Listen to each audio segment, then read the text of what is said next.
French President Emmanuel Macron will travel to Russia to meet with Russian President Vladimir Putin. Moscow correspondent Julia Chapman joining us live now with more on this. Julia, good morning. What exactly can we expect from this meeting, and what exactly is France's role in all of this? They don't seem to be one of the main players, so what are they trying to get at today?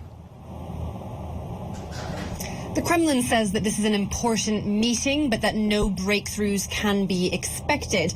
A spokesperson for President Vladimir Putin said that the issues are very complex and can't be solved by just one meeting. But what's interesting is that the French president is taking a slightly different approach with Russia to some of his European colleagues and indeed the United States. He's been calling for respect for Russia, for a new balance of power in Europe, saying that Russia has a right to raise its legitimate security concerns with regards to NATO expansionism, for example. So this is an unusual approach. He's making some sort of steps towards Russia to meet the country halfway in order to find some sort of deal which he believes is within reach. According to the French media, he has said that he is not willing to leave Moscow today without at least some signal of de-escalation. Whether or not he can pull it off remains to be seen, but there are some criticisms that he's making too many concessions to Russia and playing right into President Putin's hands.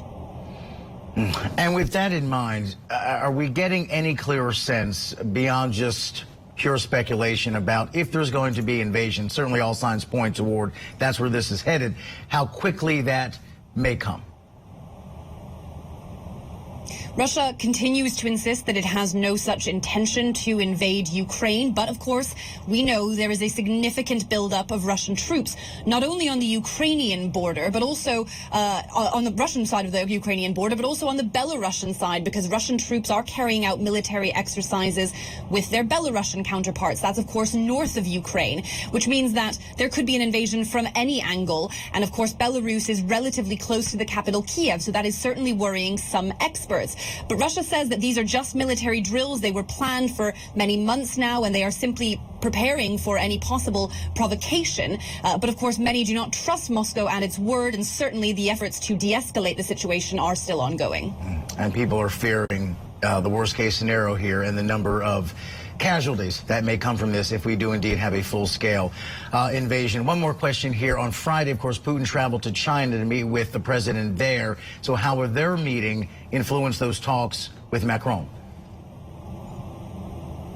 China hasn't offered Russia any overt support for its position. It's also calling for a peaceful resolution to this crisis, but it has also said that Russia does have a right to raise its security concerns.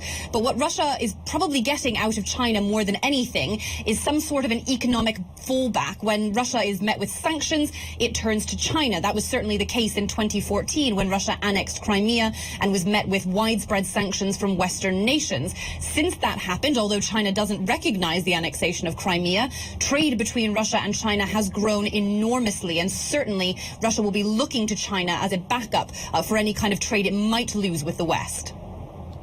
Julia Chapman live in Moscow. Julia, thank you so much.